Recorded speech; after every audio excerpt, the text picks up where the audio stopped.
Welcome back to the agony, especially for me, the agony booth on the Captain's Quadrant channel. I am Joe Dove. So glad to have with me VHS Jace. What's up, buddy? Hey, buddy, how are you? I'm the fill-in Jason of this portion. You can call me VHS or Timu Jace, if that would. Oh, Timu Jace, yes. You know, the Australian or Jason, no, Oz Jace. I don't know. Aussie Just Jace, call me anything, you know? Yeah. Trust me, it would have been nothing worse than what my wife has called me at the time. I know how that feels. I just want to say hello to everyone, but first I must say hello to our Patreons. I don't have any graphics yet. We're working on that. I want to say hello to HollyMac79. I want to say hello to Johannes Borg. Thank you so much for being patrons at our top level, the Transgressor. Our conspirator level, Joe Saporito. Thank you so much. And Denise Hill. Thank you for being our conspirators. And of course, you can join the Patreon. You can get all the lovely perks, including stickers. You can now follow us for free on Patreon and buy the stickers separately. That's a new thing that just happened this week. So we're very excited about that. And if you become a patron, you can choose an episode of the Agony Booth, and your social media will be on the wheel. So there's many perks to being in the Agony Booth and getting your name on the wheel. There's so much fun to be had. But we're getting into an episode that I watched again for the first time. And okay, so I'm in 31 years. So when I was a wee lad, I jumped into there and watched this episode. I watched it with my family, which is the good memory of this. The bad memory is I never saw the ending because I'd always fall asleep. And then on all the rewatches, I remembered it being boring, so I always skipped it. So that's phooey on me, according to our buddy Jason Roy Gaston. But in my purview, so let me hop into the synopsis before we get too deep into the episode. I have my glasses so I can read it. Picard awakes to find himself living in a small village where he is a well-known member of the community who is suffering from a delusion of being a starship captain. All right. Well, let us hop into WTF Did We Just Watch?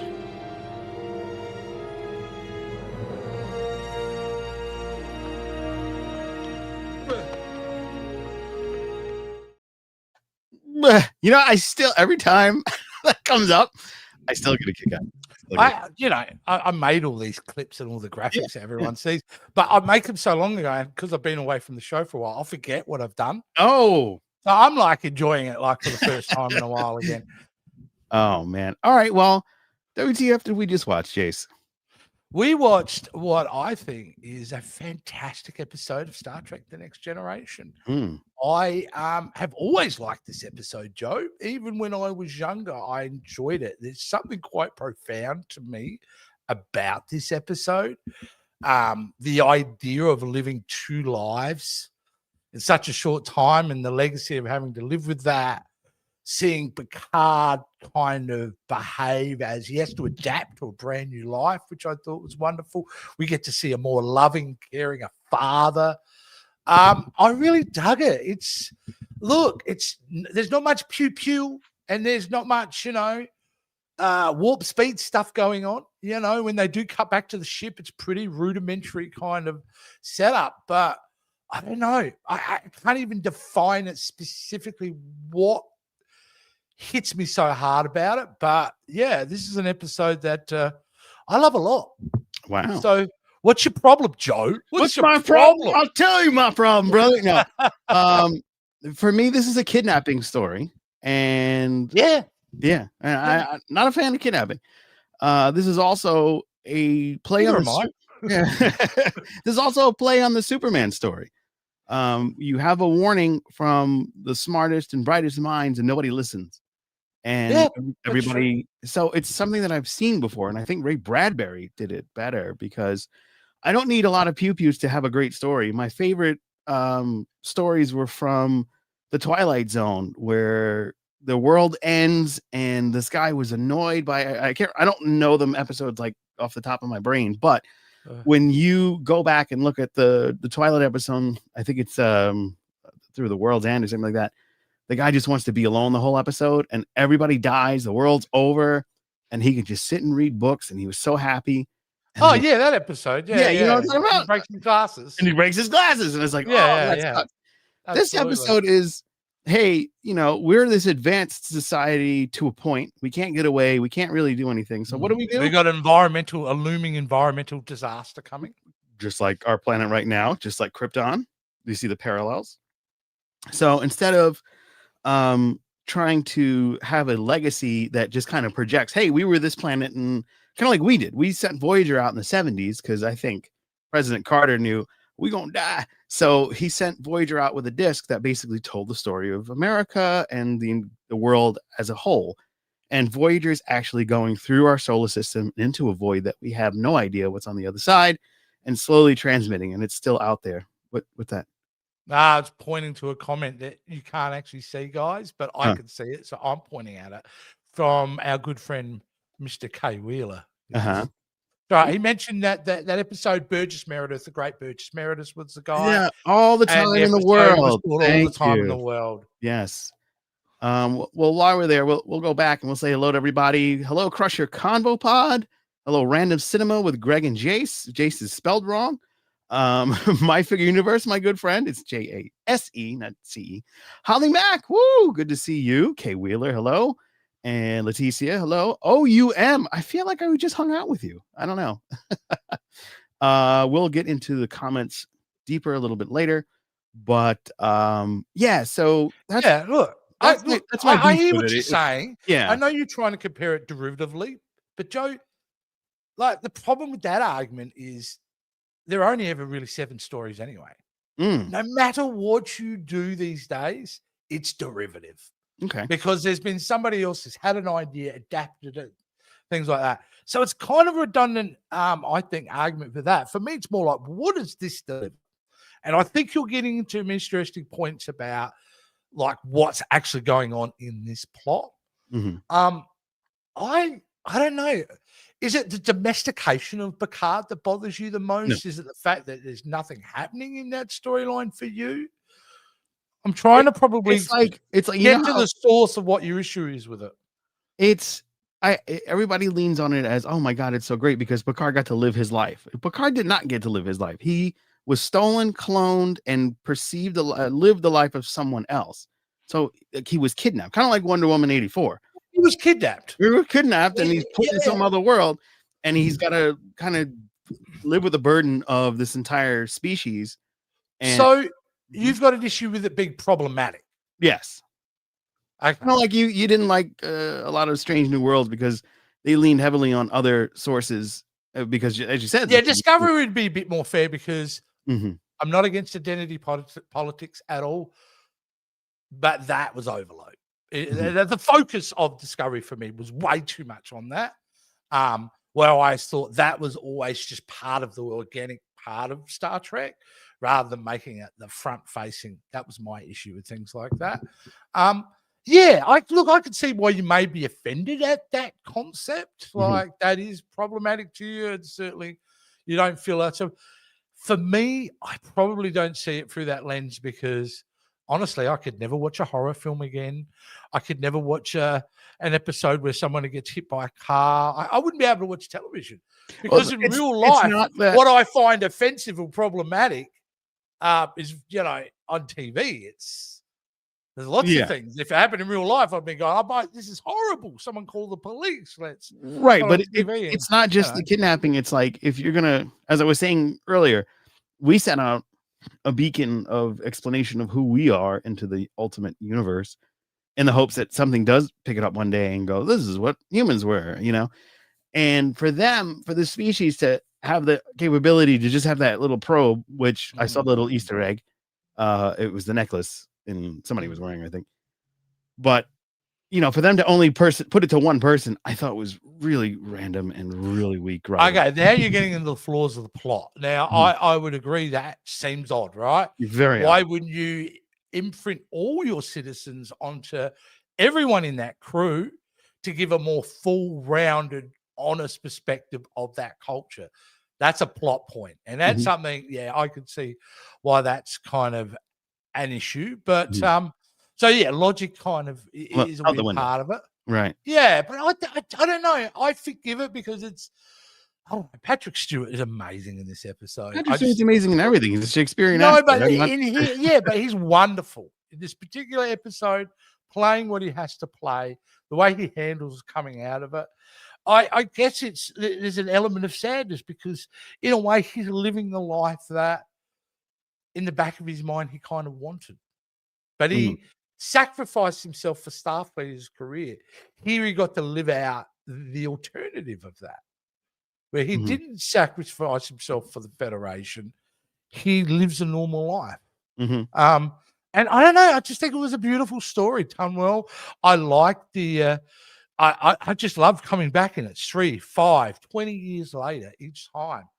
And then to me, like you're talking about Twilight episode, like the Twilight Zone episode, just the reveal to him what's going on.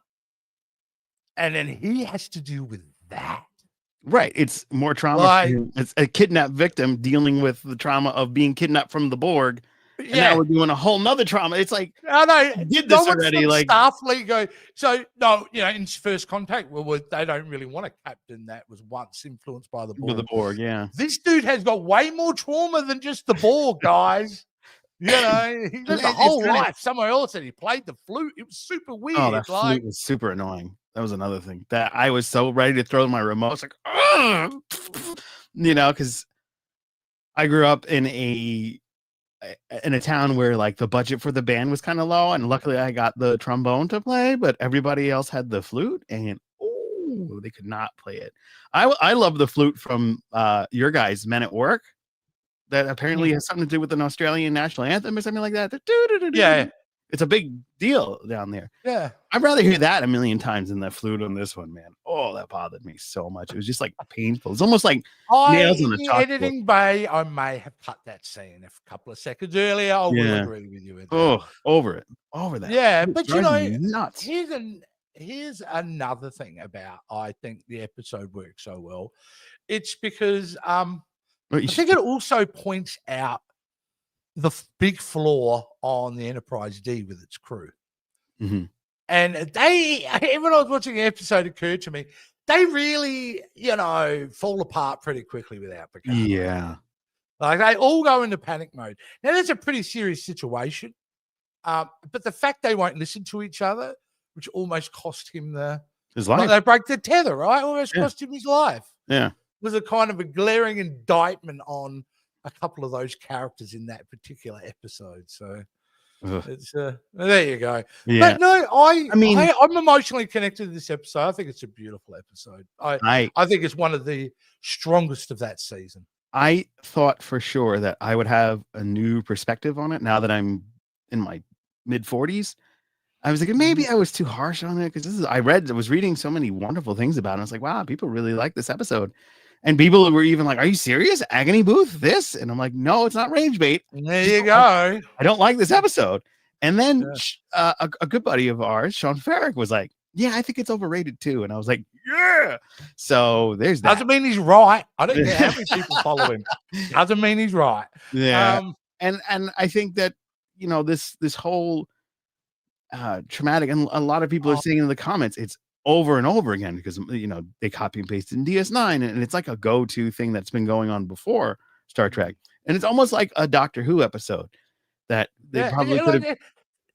It's just random sci-fi. It's not like something. Yeah. It's not something that's new and fresh that they came up with that worked specifically for Star Trek. This is something that could have been in any type of science fiction and would have had the exact same effect, but it also would have been the exact same story, but you probably loved it more because Patrick Stewart was the man behind everything, and there's a Nepo baby in it.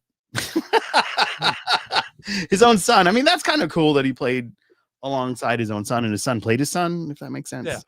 But Nepo baby moment. But I'm going to play the next bumper as we go further into it.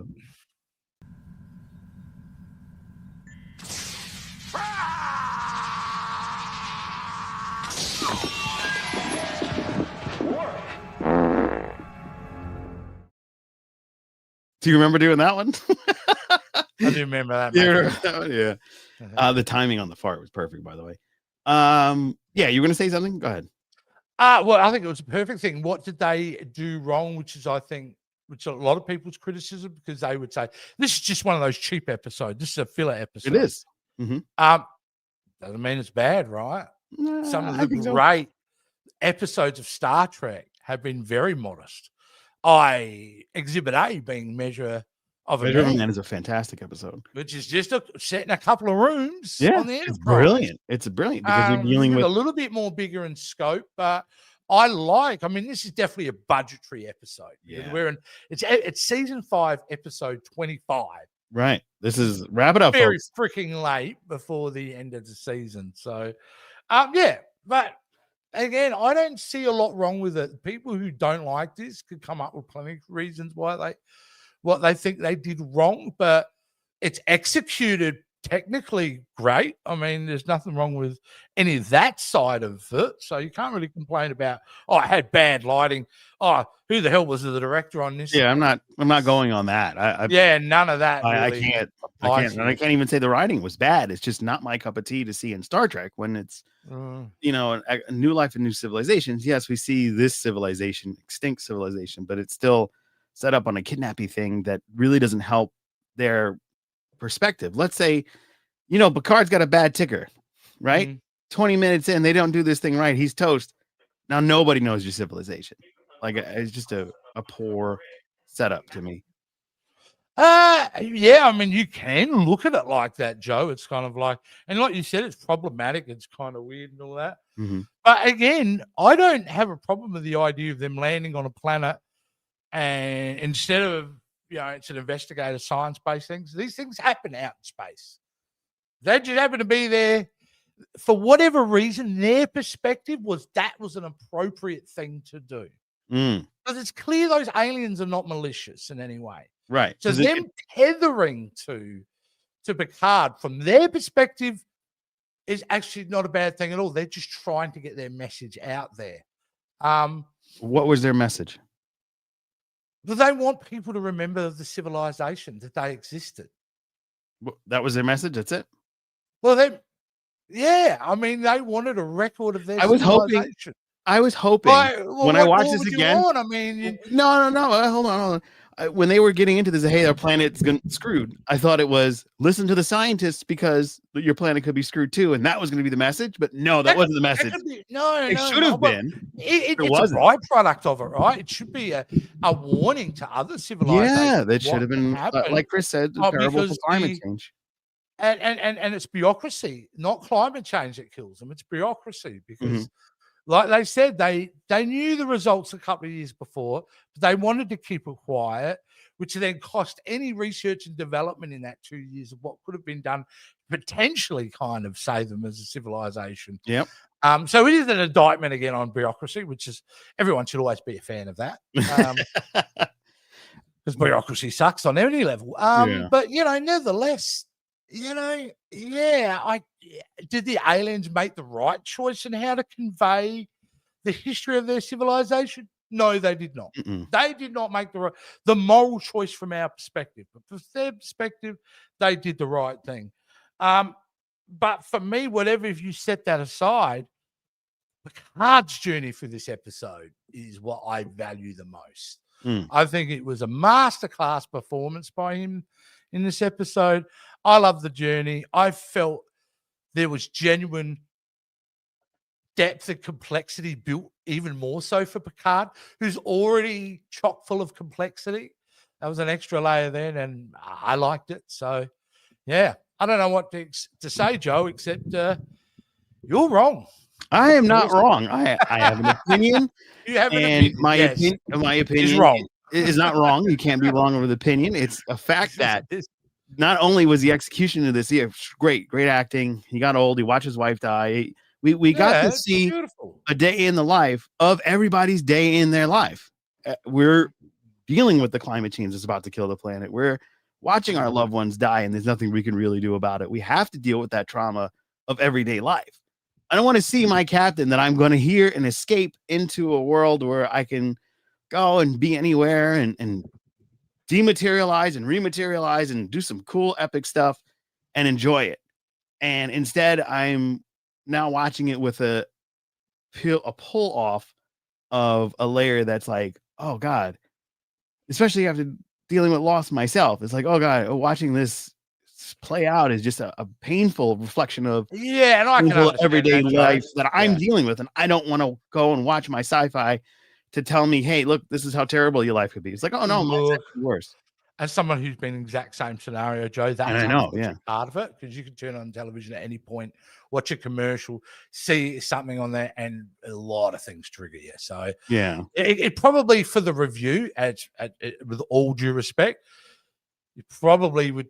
I can understand from your perspective you want to attach that to it, but for the sake of the review, extract that from me. I still think you have valid points where you didn't like it. Yeah, thank you. I don't agree with you at all. But I understand your valid points of perspective.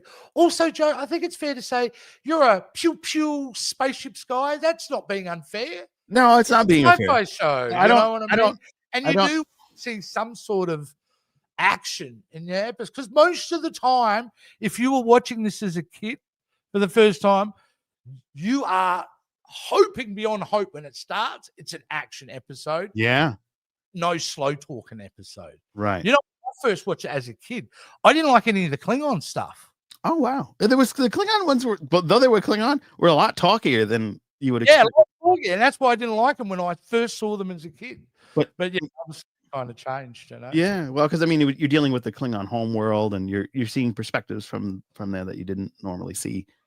So I also think we should, in context with this episode, and I think it's appropriate to at least mention it, is where it lies in an overarching storytelling of a season.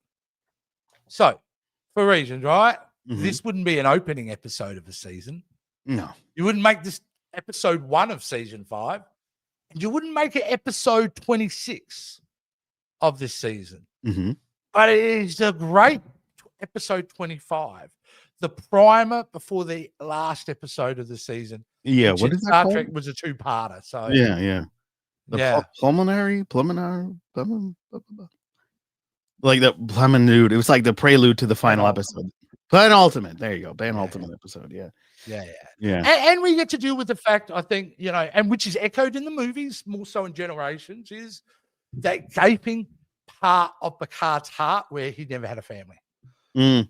And there is no question. That's why I said earlier, him being able to live out and have a family,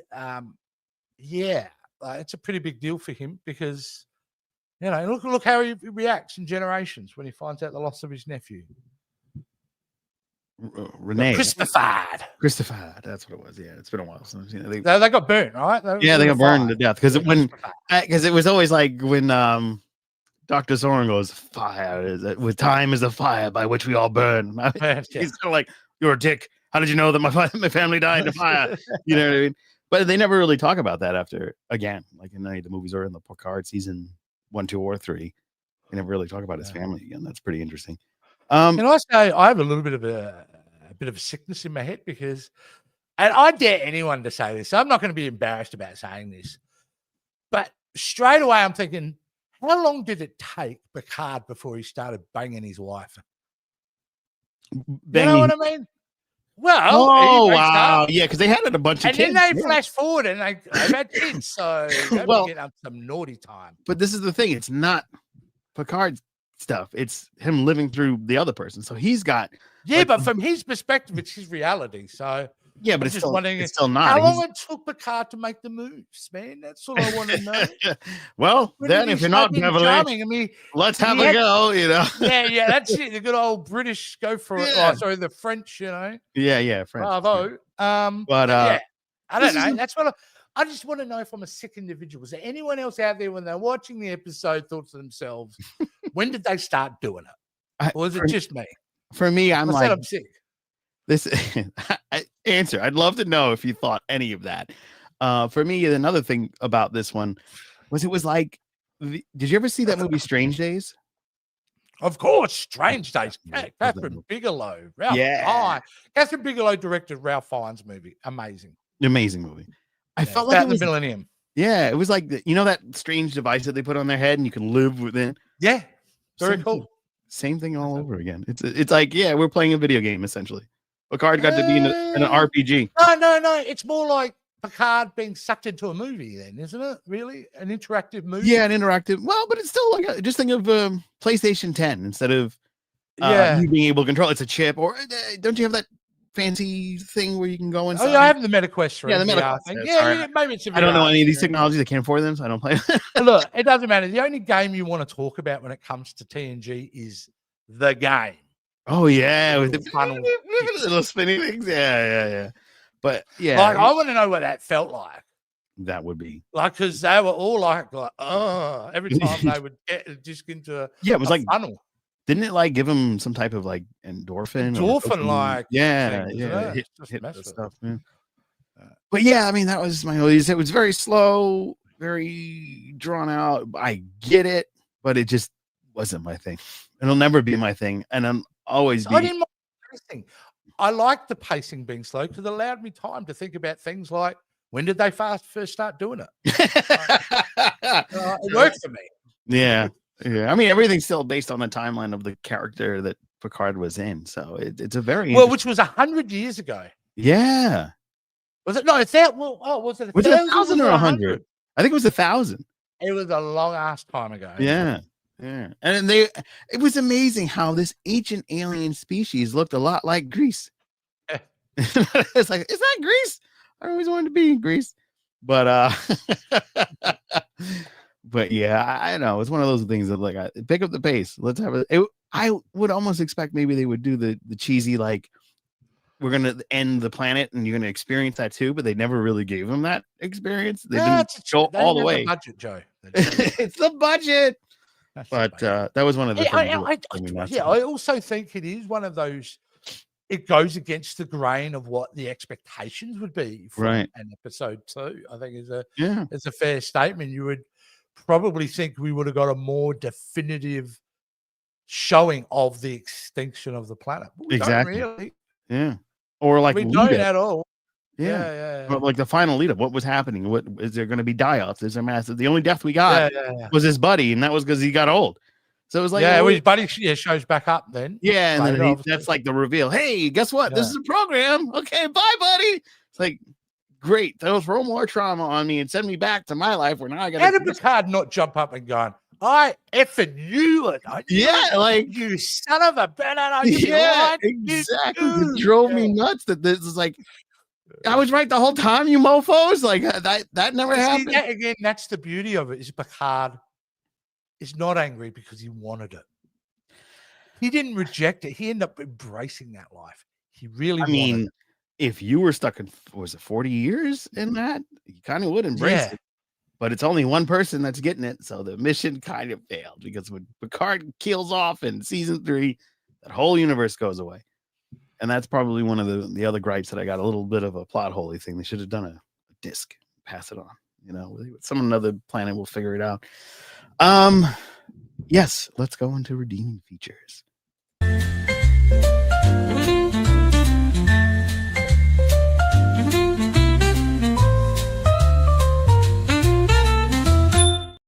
All right, big. Oh, you found replacement music for it. Awesome. Yeah, this is the one that used to really hurt the channel, and now, good thanks to our friend Synthetic Ensign for that remake. Cool. So it's very cool that he was able, or they were able. I don't mind that. I don't like the intro music, but I like that one. Okay. I'm only kidding. It's great. It's all wonderful. Yeah, and matches the video perfectly. Job. Well done. Yeah, does a great job. Good guy, person. What was I going to say? Redeeming feature, great acting by Picard. Do you have anything? I don't. I mean, I've been talking. Yeah, I mean, you get about the whole time. Let's see what the folks have got to say. Oh, we're gonna skip. All right, there's a lot. Yeah, there's a lot on the channel. All right, there's a lot going on. Let's say, is this your favorite or my favorite? Code of Honor. Yeah, let's hear what people have to say here. You left some goodies. Hey, come on, dude. You are not even gonna. You can't anywhere near compare those two. No. Code of Honor. Awful. Oh no! I'm so sorry you have to watch this. Yep, me too. I actually fell asleep twice watching this. I really like your podcast, Crusher Convo, but you're totally wrong there. Nope, she's totally right. We totally agree. If you Wrong. listen really closely, I'm playing flute. Oh, my finger, University of Aston. If you're on TikTok and you follow, I think I'm Joe Dove CQ. I don't even know what the hell I am on TikTok. I just post. But I posted that I was going to do this tonight, and you guys are probably going to team up on me. But I'm playing a real shitty flute in the background. It was on purpose. I don't know if anybody check that out. Hello, Holly Mack. We just said hello to you on the intro. Patreon. Yeah, Holly. Random Cinema with Greg and Jace, like Mace Jace. Hey, Kay Wheeler. How are you, buddy? Just calling late for dinner. Yeah, there you go. There you go.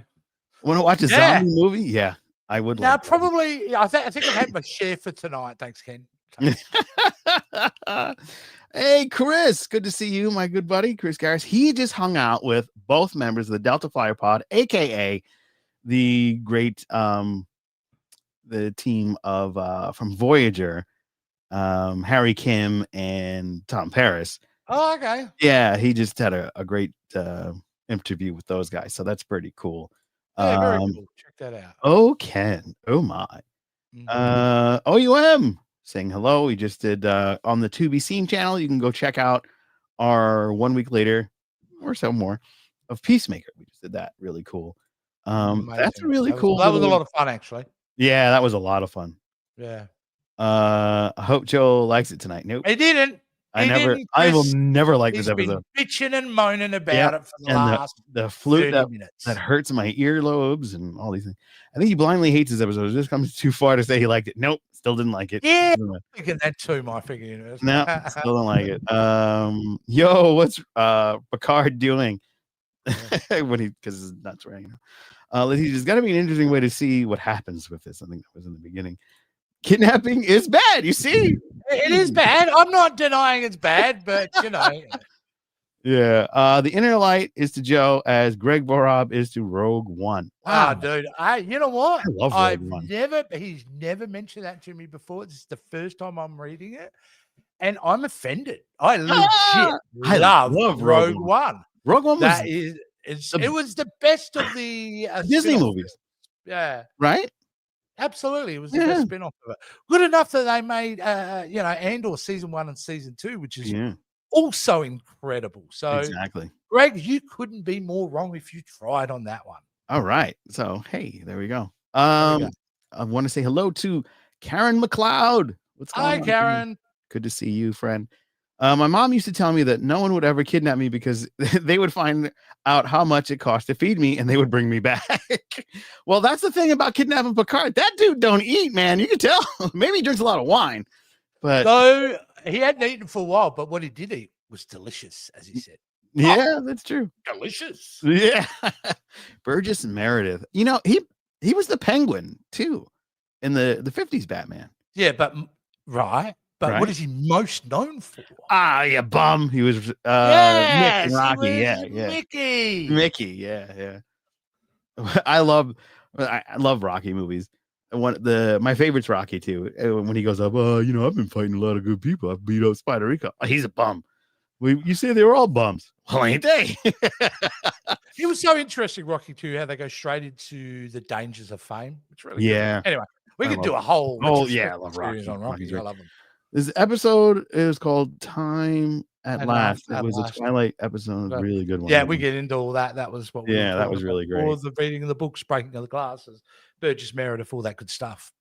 I guess Jason Random Cinema never corrected me. He made the YouTube. You've exposed something here, Joe. I was waiting for a while to see how long it would take. That's right. I forgot. Remember, you forgot that? I mentioned this to you, and I'm like, I went to a point where I'm like, I think it's too late to change it. And then I thought to myself, you know what? It doesn't matter. I'm a different person over in Random Cinema with Greg and Jace with a C, the C being for cinema. And I'm VHS Jace here. Oh, that's clever. Okay. I don't have a dove. Yeah. I don't have a clever enough thing for VHS. No, but that works. C for cinema. That's cool. I'll take it. He wasn't kidnapped. He was cloned, and those memories just put in his mind for 22 minutes. Disagree. He was kidnapped because he didn't ask for that. If the probe had said, hey, you mind if we share this stuff with you first? That would have worked. But if it's not, it just, give me your stuff. I feel like you have I think you're morally really stuck on that point. It's weird. It was weird. You know what I mean? It's not like it was just Not real weird. life. It was just like, well, why would they do it? It's just such an odd choice. It's like, hey, Well, it's like I said, we or don't like have to, but they're not telling us to understand their perspective. That's the thing. Like the aliens are doing, and from their perspective, they don't see it wrong. From our perspective, we go, that's morally effed up. yeah. But for their perspective, they don't seem like that. They're just trying, it's a way that they've conceived to be able to share the history of their culture. Mm-hmm. Although not a great plan. No, it's a terrible plan because why didn't you imprint on all of the citizens is my argument. exactly. But not only that, if you imprint on the wrong person, aka Picard's got a bad heart anyway, now you've gone and ruined your whole program. If he would have just keeled over because he's got a fake heart, well, then there goes everybody. So that was dumb. It was also a poor choice. So it has nothing to do with me hanging on to a kidnapping plot. It's also, well, there's other layers in this because Picard did get his heart stabbed, right? He was stabbed through the back, through his heart by the Nausicaans. Yeah. So you could have ruined the whole thing, and Picard could have got it out of being Stewart could have got out of being Picard in another way. Copy and paste DS9 Miles gets correction for 20 years in prison hours. Yep, exactly. Agreed, Karen. There you go. Again, all derivative. I don't know how that's a criticism on the episode, except it's DS9 went, that was such a good episode of Star Trek. We need to do our own version of it. It's a sci-fi trope and also a Star Trek trope, and they just do the Star Trek trope over and over again. And I'm pretty sure that Kirk probably went through something, and I know for a fact that Doctor Who did that several times. So it's just kind of a copy. As we discussed, there's so many limited storylines in science fiction at this point. Yeah, because if they were unlimited, we would be constantly surprised of the inventiveness. But most things are a derivative of something else we've seen, read, heard before. Yeah. All right. Here's your logic for that. Perhaps with the memory, the probe was limited. Okay, but it could have downloaded the data, transfer it into the computer, and they could have put it in a hologram so that they can continue in a hologram. Maybe could have built. Maybe they didn't have the technology for that, though, Joe. Maybe that's right. But if they had the technology to make that probe hang out in space and to send it to somebody, they could have also had it send to another computer, and that computer could have had a data transfer, and then they could have built on it. Again, it's a moral issue you have with it, not a. And again, that's your perspective, but from their perspective, they don't have the moral hang-ups you have over this. Well, it's not only a moral hang-up, it's also a practicality hang-up because, like I said, if Picard's heart would have short-circuited and the whole program would have been for shit and they wouldn't have been able to do it, what I mean? It's just that they kind of... But they were light scanning. Maybe they were able to assess that it wasn't going to be a risk for Picard because they did scan it before. It wasn't like just random straight away. They scanned they're likely scanning our ship. Yeah, they're scanning our ship. If they had the capability to scan your ship, this is why this doesn't work. You have the capability to scan the ship. You also have the capability to transfer information to the ship rather than scan it. So therefore, they could have just passed the data, and you guys could have picked it up and had a whole big investigation thing, which would have been really cool. If you sent it to there and it becomes like a movie to watch for them later on the holodeck, I don't know if that probably would have been as impactful as what they were trying to achieve, because making Picard be part of it, you add this entire emotional complexity. But imagine lived-in experience that Picard has by being that character over those decades. Again, like the reasons for them wanting to do it the way they did doesn't bother me that much at all. Even though I don't agree with it, you're right. It is key-making. It's a bit rapey, to be honest with you, as well, what they've done. Yep. And it's all that type of thing. But hey, man, it's space. Hey, man, it's space. Stuff's gonna happen here. In that, there's a lot of weird things happen in the Star Trek. Yeah, that's true. That's true. I do like this. When he gets overcome by the probe, it's like he gets hit in the face, punch in the face. That's pretty awesome. The other thing, if you think about it, if they were able to transfer it into the ship and they were to build it from the holodeck, and you would get the experience of being one of those villagers and seeing a society of bureaucracy kind of hide a huge threat, that would be a lesson to teach every planet. If you were to, instead of probing, passing the data. We're getting data from this thing. And I think, you know what I mean? Like there was a whole nother sci-fi way they could have gone with it. Like, even if I'm shocked, because you're like, if only they had a USB stick. See, It'll all be you were- solved, people. Yeah. It'll all be solved. No, it's not that. It's just like that. There's such a finite thing that they did because they. Well, why does Q put through these ridiculous tasks to get another meaning? Why do aliens make the choice that they make? Sometimes it's, mate, I don't know if the point of this episode is, and I get what you mean though, and I understand, supposed to but be I a don't know if preservation the of point of the society. episode is about that. Yeah, the point of the episode, I think, really is about Picard and bureaucracy. Like Picard getting something that he truly always wanted, and again, a criticism of bureaucracy, because that's what's really cost him in the end. Yeah. But I think that there was a lesson of the bureaucracy, like damn the bureaucracy, that they really could have taken and kind of spread that through the universe, and at least people would have learned that. And yeah, and I don't know, and I'll tell you what I don't know is how that data. So was it? I had your phone number, Joe. I'd make the flute song. I would block you. That is awesome. Keep going on with the messages. Yeah, that was great. Okay. Copy and paste SNW Battelle living in life with Pike. Yeah, it was the same thing, and I didn't like that on that episode. No. I did not like that at all. It's like enough with that. It stopped going to this especially episode. at this point. Yeah, I mean, if you've had enough of it, and we're watching shows from 40 years ago, doing it now is so egregious. It is, and I didn't like it the last time, and it's even worse now. Like, oh, come on, no, it's Sean. Yes, Sean. Sean agrees with me. I mean, he doesn't hate the episode like I do, but he agrees. It's overrated. Undiscovered podcast review wasn't exactly glowing. There you go. Thank you, gentlemen. Oh, doesn't mean they're right either. Yes, it does.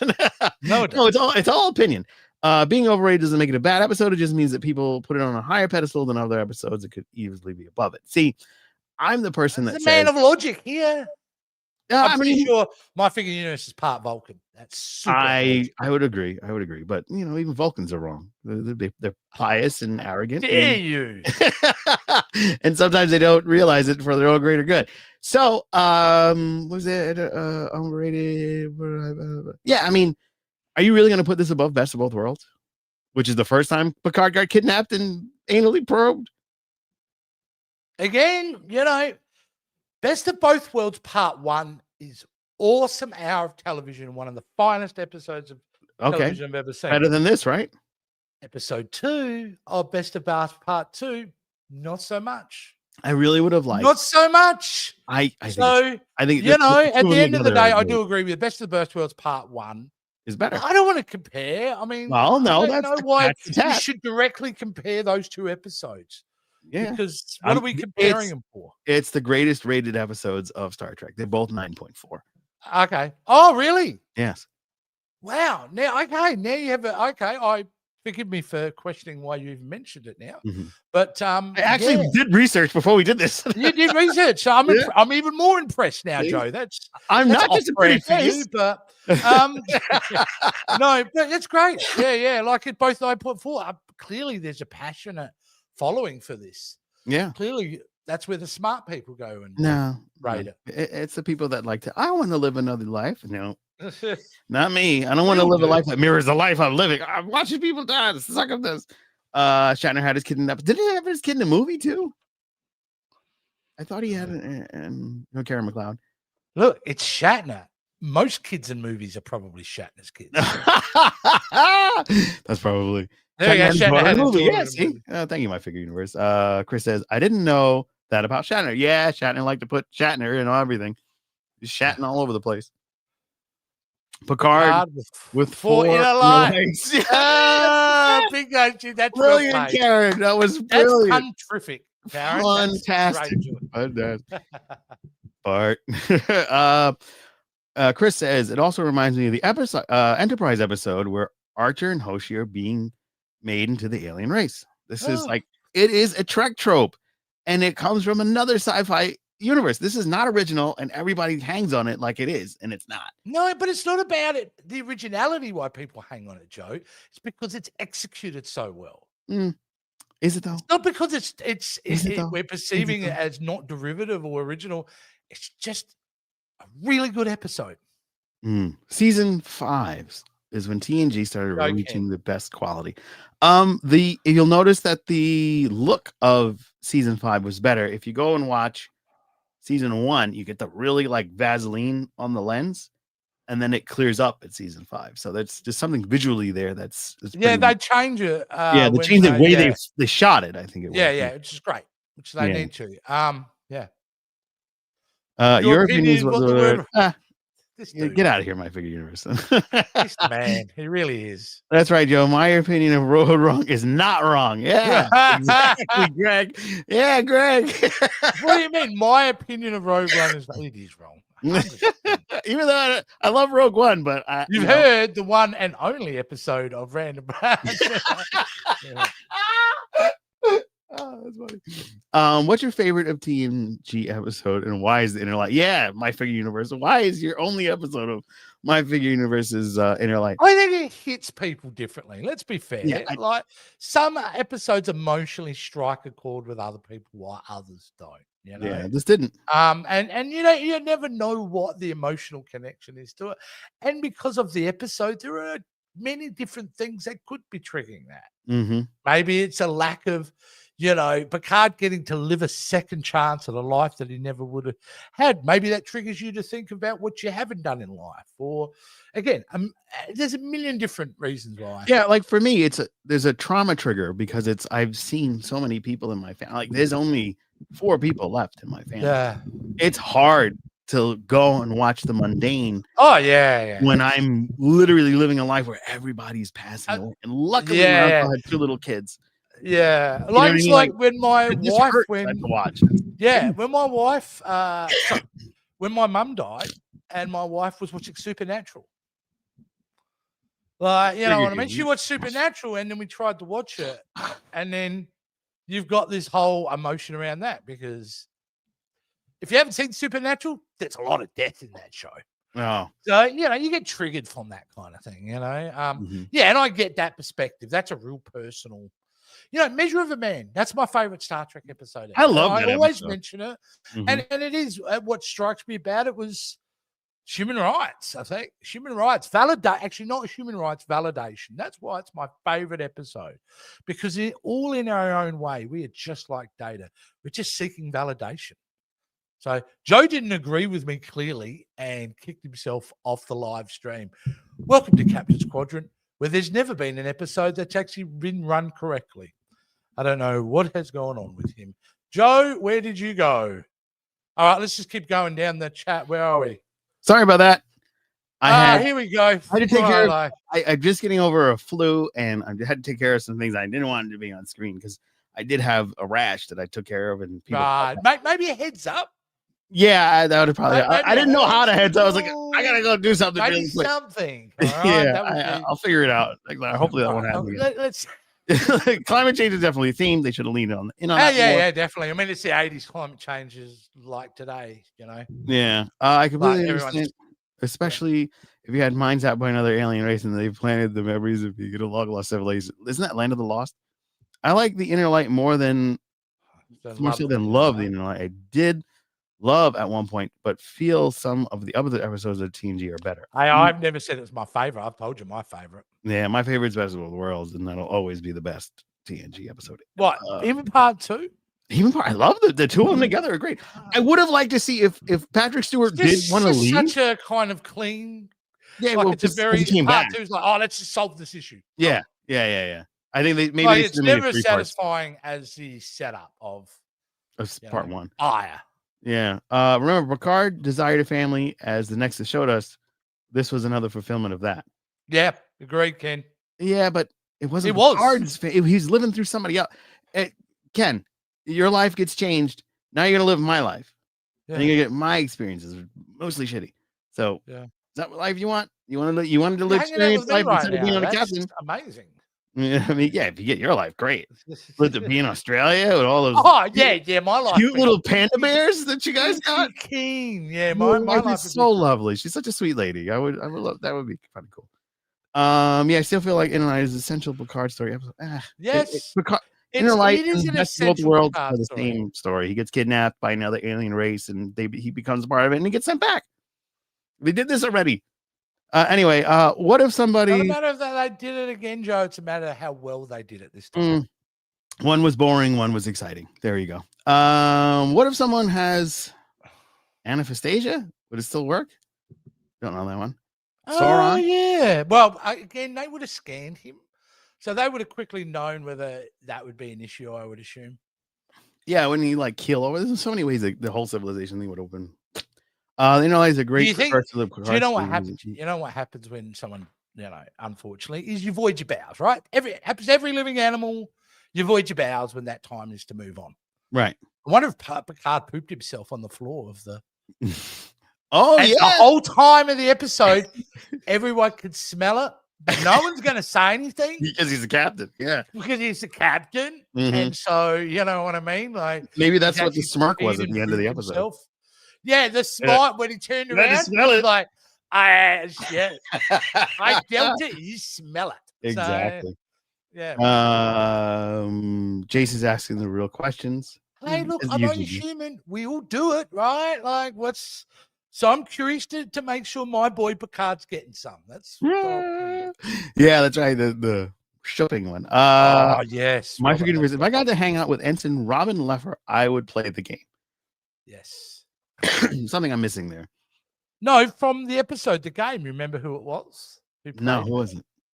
It's oh my god! Now I forgot because she was just on the top of my tongue. She said "Kiss the Girls." Someone will pump it out in a minute. Famous actress. Don't know. Actress.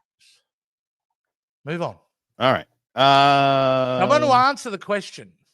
Yeah, I could actually put it in there right now if you want to know and find out myself. But I won't. Okay. Yeah, we're moving on. But I won't. Let's move on. All right. Matrix Voldemort. Yeah, that's what this was. This is Matrix Voldemort. At first, he was rejecting it. Yeah. And imagine if he just completely rejected and everybody died. He got nothing. There were so many ways that this went wrong. Yeah. Like, again, my focus wasn't judging on their performance of their plan. Yeah. You're not allowed on TikTok, My Figure Universe. There's not enough hours in the day for you to handle TikTok. Yeah. The amount of social media output this man creates is amazing and always super entertaining. Yeah, definitely follow My Figure Universe. Especially this week on Boosting the Signal. Yes, exactly. An incredible episode this week. Yeah, Jason Monday is your episode. So there we go. Yeah. There we go. We filmed it back in 2022. And finally oh man. I am nothing but logical, but to be called pious is an area would describe me perfectly. See, I was right. You truly are Vulcan. Wasn't a bad review on the undiscovered part per se. It just wasn't glowing. Okay. Hey Joe, can you send that tracking number again for the packages? Okay. No this is problem. Shipping inquiry. Is that where we're at now? Welcome to the Captain's budget. Send me your tracking number. I'll do it. No. She won the Star Trip model. Right. Okay. Right. And I thought this is Ed's lovely wife. Yeah, she's amazing. Yeah, lovely wife. Here's I just find it hilarious. I typed up yeah, exactly. But this is what's great. I left the package downstairs thinking, okay, the USPS will pick it up and we'll be good. Because I brought it to my work because they had box that I could ship it in. I paid for my own postage just in case my boss is watching. And I left it downstairs. I was like, we have USPS, right, guys? And they were like, no. I found out yesterday that we don't have that. So I need to walk my ass over to the post office. It's very upset. I almost had to intervene there, Joe, because you know what Jason said to you about stories that meander. Yeah. He asked me earlier to keep you in check. Jason's got his wish, and he's not even here. Look at that. Look at that. The season 5 model of the Enterprise was completely different, and it had some detail on the Aztec then plus models that change in the credits of season 5 TNG. Interesting. The man knows it all. Yeah, lots of death and supernatural.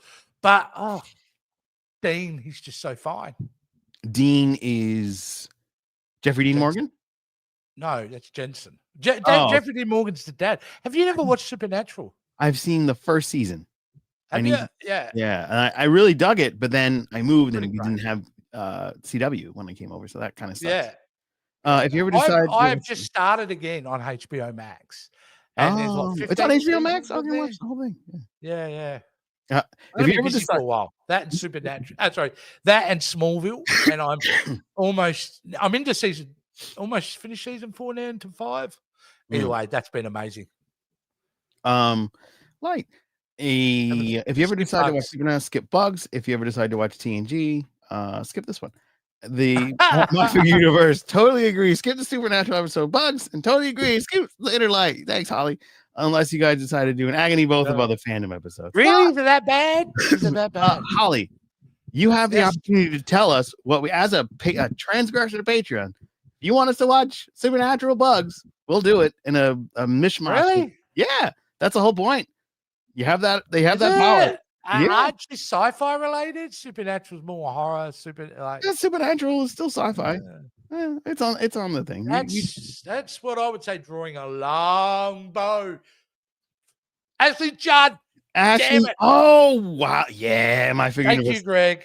Thank you, Greg. Yeah, Ashley Judd. Oh, Ashley Judd. Ashley Judd. Ashley Judd. See, how did you not remember that? I'm old, right? I'm borderline becoming senile. Right? I forget shit all the time. You should know that, Joe. You're young. You're recently a birthday boy. All right. You're a young pup. You should know this stuff. Can I order a pizza? You live close. I'll order it for you. Joe's the type of guy who'd deliver it too. Yeah, I would. I'm that guy. If you're hurt, Greg, here you go. We've got it definitely on HBO Max here in Australia, which is great. That and so I'm always flipping between Supernatural and Smallville. Well, here it is. It's official. Holly Mack publicly is telling us we're going to watch Supernatural as the wormhole. So, Jason Roy Gaston, get ready. Unless you want to come in for that too. I might. I might. It's got to go on the wheel though, doesn't it? Or no. That's wormholes. That's okay. Going to be a wormhole thing. So yeah. Oh, that's going to be a wormhole thing. Yeah. Well. Okay. All right. I'm not questioning anything. Shut up, Jason. Shut up, Jason. All right. Let's move on. All right. Now we're going to go into the Wheel of Agony because neither of the Jason's going to be here next week. We're going to have Holodeck House. Holodeck House is going to join us for the wrap up of spooky season because she's been doing amazing work on TikTok talking about Star Trek and all of the haunting stuff that's been happening to her in her life around her house and her family's houses. So now we spin the Wheel of Agony.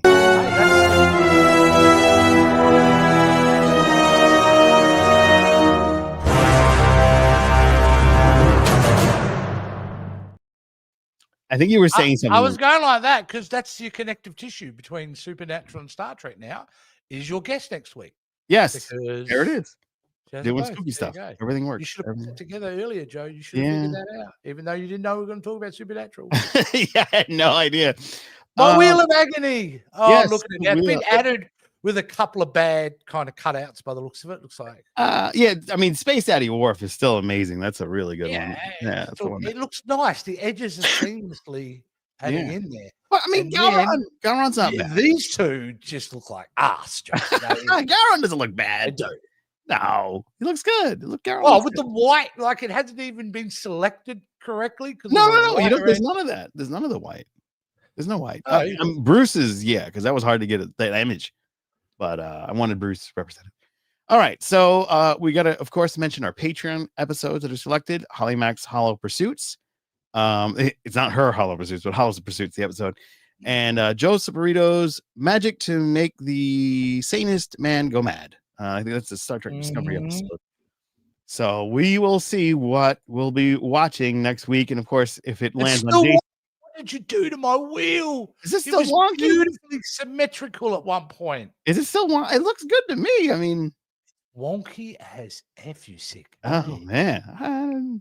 If you don't know, folks, I'm pretty precious about this type of stuff. He is, but he's a graphics master, whereas I am not. So, which is why if you ever see anything that seems a little bit wonky, it's me. I'm the wonky man. I try to keep things uniform, and then I get a text. What'd you do to my? Like I said, Joe's the guy to go to the Louvre and see the Mona Lisa and go with a crayon. I think she needs a mustache. Yeah, it looks better. Yeah, it looks better now. She's smiling now. All right, here we go. It has skill sets that I could dream of.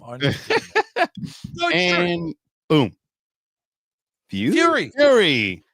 An incensed Kess returns to Voyager to travel back in time and abduct her younger self, inadvertently causing younger Tuvix to experience precognitive hallucinations. It's really nice to Younger wear my Tuvok, glasses. you said Holy Tuvix. You accidentally said Tuvix. That's funny. Oh, I did because it's dark chat. Yeah.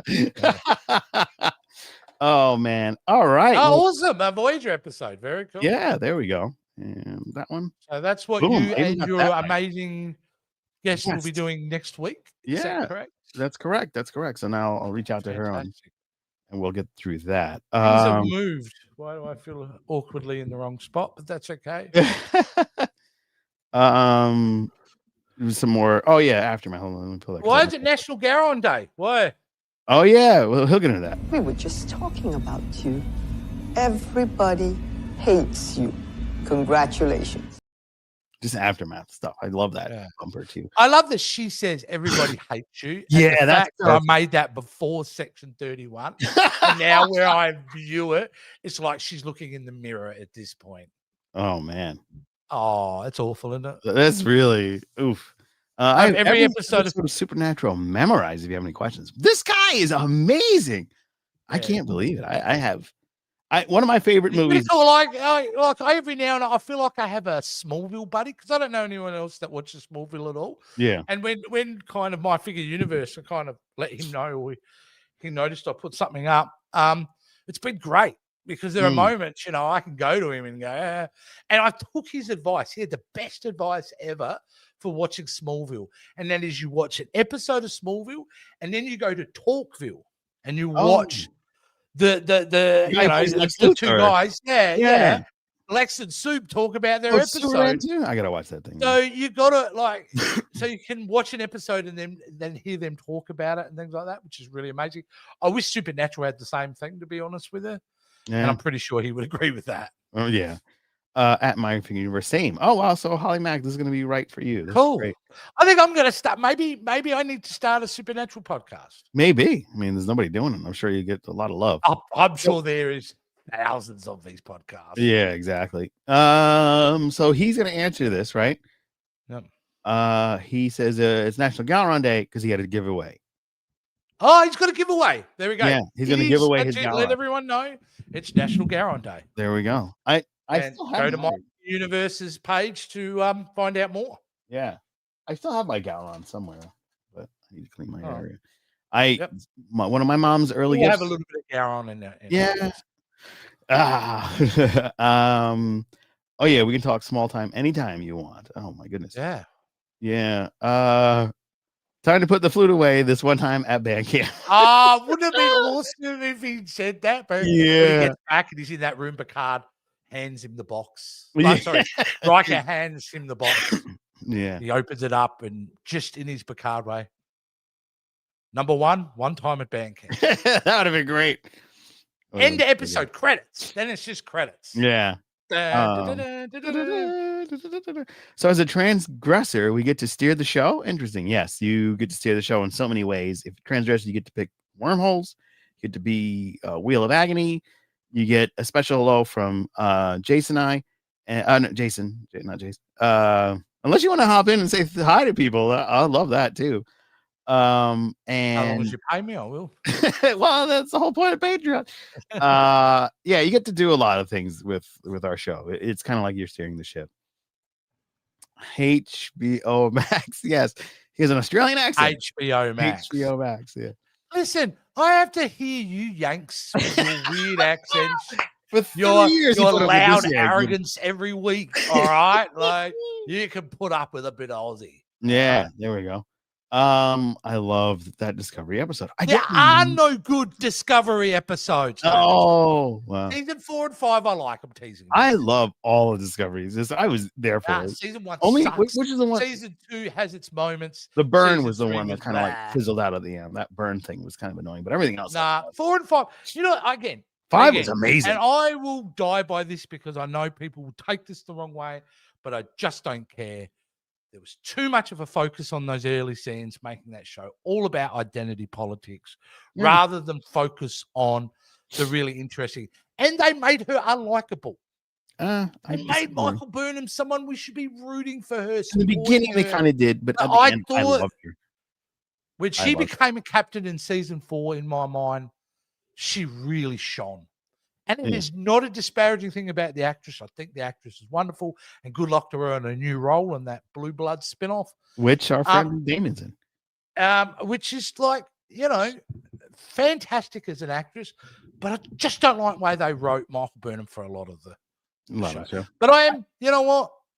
I am hopeful that maybe she gets an opportunity to guest star in Starfleet Academy, and we get to see I her think again. she would. I would think so. I want Colbert to be in because I got to meet him yesterday. What a fantastic man. Who? Dr. Colbert. He Wilson Cruz. Yeah. Yeah. Sorry, because it sounded like you went Colbert, and I'm like, no. Did you meet Stephen Colbert yesterday? No. I met him too, but that's another story. I didn't like his hat, Joe. I loved his hat. I was like, damn, I want that. He was wearing like a cabaret hat on the side. All right. He can get away with it because he's super pretty. And I know you were hot under the collar there, Joe, but I just don't like crooked hats. I'm sorry. I don't care who you are. Crooked hats don't work. I should know. My last name is legitimately Hatswell. Yeah, Hatswell. Yeah, that's funny. I thought he rocked that hat. His whole fit was on fire. What a man. What a person. He won our Upstanding Citizens Award. I volunteer will now be volunteering at the Tyler Clemente Foundation. They did a huge service to the community, trying to shed awareness on issues that are facing here with bullying. It's an anti-bullying group that's just phenomenal in what they do. Yeah. And they have the Upstanding Citizens. If somebody can stand up and be an interjection into some of the bullying, that'll go a long way. So big shout out to them. Thanks for having me as a guest on the dinner last night. I really appreciated. The food was amazing. And I ran into a friend from work. I literally met somebody that stopped and was like, I know you from somewhere. And we worked together 14 years ago. I'm not going to go too far on a tangent, but I got to meet long story short, got to meet the honoree, Wilson Cruz. Dude was amazing, really uplifting, made me feel so nice on the way out. Thanks, Chase, for falling asleep. But if you're watching, thank you so much. And we appreciate the follow. You are fantastic.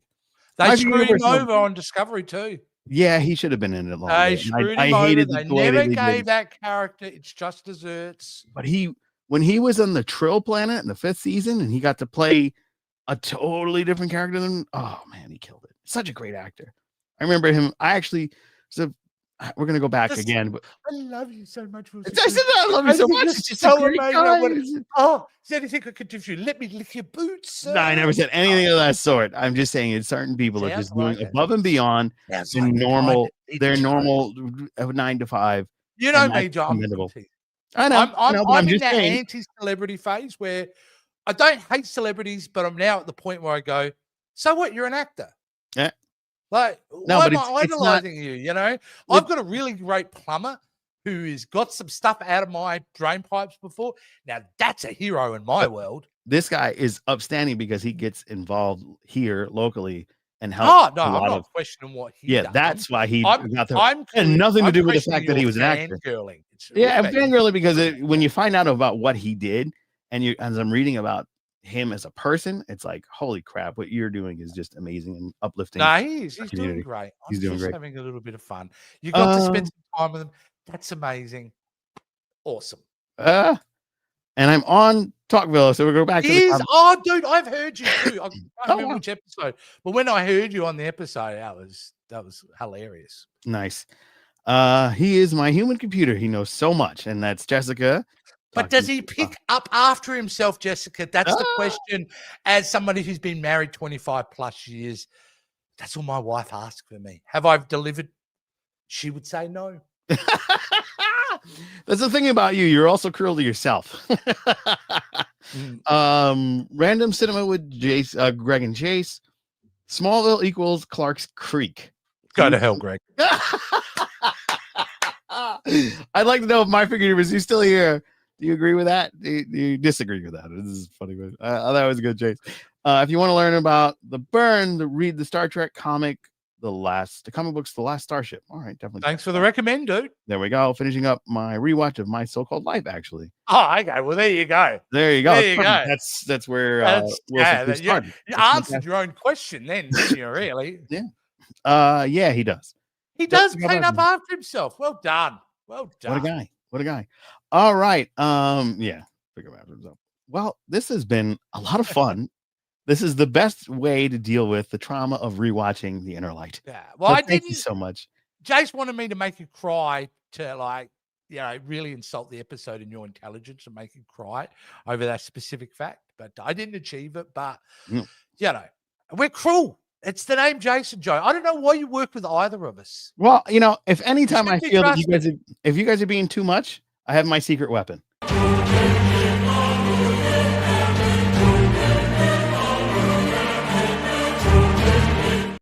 Do you regret making those things out? Nah, actually, this time it was used appropriately. Yeah, I liked it very much. Thank you. So you get applaud for using it.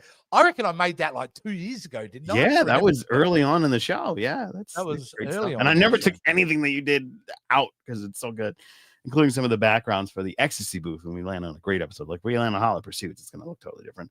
You know what you are getting into, and we've talked about this about a year ago. Yeah, you're right.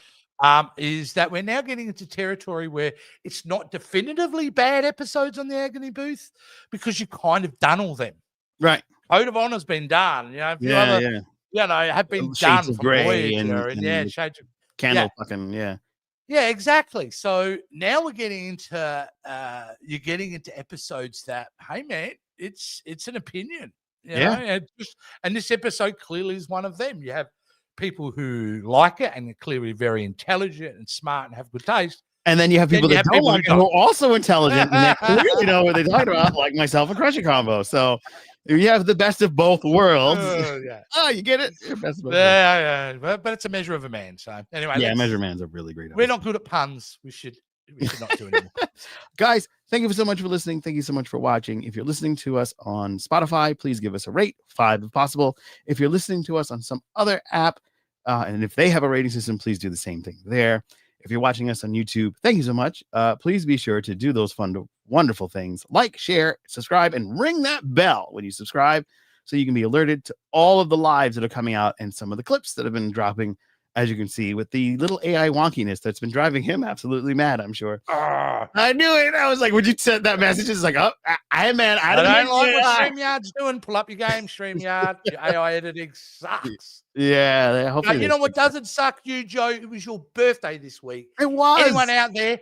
Joe turned 87 this week. He looks great. No, how old are you, Joe? 44. 44. I'm the double. You look great for 44. Look, at the end of the day, we have our banter, we have our fun, but we love this man for a very good reason.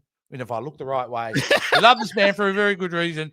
Very proud to know you. Love working with you. Likewise. And you actually do look really old. It's the look at those lines under your eyes. Like, what happened? No, they're good. They're good. It's allergies. It's allergy season. Awesome. You have a good. What did you do? What'd you do for your birthday? I've got so remember we were talking about that camera? I got a yes, they're great. But those tripods they're called the there's a name for them. Gorilla leg or something. The gorilla ones, and they're cool because you can tie them around poles and they'll stick there, and that's really great. I know where you got that specific one tripod as well, so we can talk about that later. Very cool.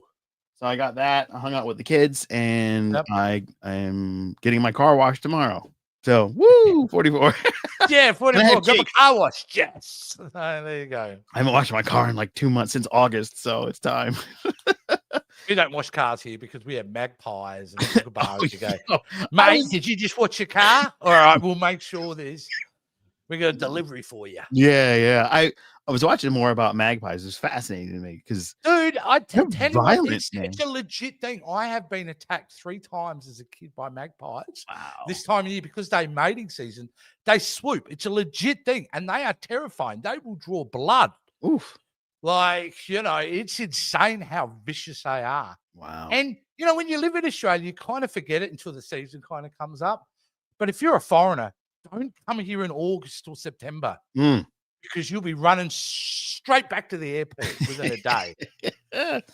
Oh, man. All right. Well, thank you so much for joining us. And if you want, we have a lot of other things going on, including the Wormholes show. We did Cyberpunk Edge Runners, which is a lot of fun. Yeah, you know about that. I don't know what that is. That was a Wormhole episode. Is that a Labubu show? Oh. No. It was a video game that they made into. No, but that's the only thing I know that's relevant these days. Labubu's. What, you don't know 6-7? What is that? I don't It's- even know what it is. That's a TikTok guy that went viral because they made fun of him for a speech I impediment. thought it was an Austin Powers joke. You know, he's gone No. 6s and 7s. Remember Yeah, that joke? no, it's a big thing, and it was one of our best memes out there. So, thanks. I'm Jeff. so out of touch. Yeah. So, and then we have, of course, a lot of fun on the Agony booth. We'll be back with Debrief for. Are you coming back for that publicly? For Starfield? Officially, I will be returning on January 16th, I believe, to completely rip shred. No, I'm not.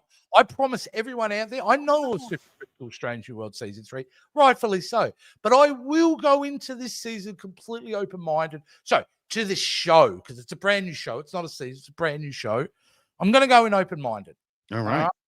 But if it me one little bit, I'm coming down. That's all good. I'm excited for it. I'm looking forward to seeing what they're going to do with it. Because at the end of the day, I despise Kurtzman, but maybe he's done something good here. Well, this is a swan song for sure. So we'll see. Maybe he's going out with a bang. And then we also have Section 31, which also looks beautiful and a new look. Oh, we got anything to release? I cannot talk about who we have coming up until I usually wait till after we recorded. Yeah, until okay. Yeah.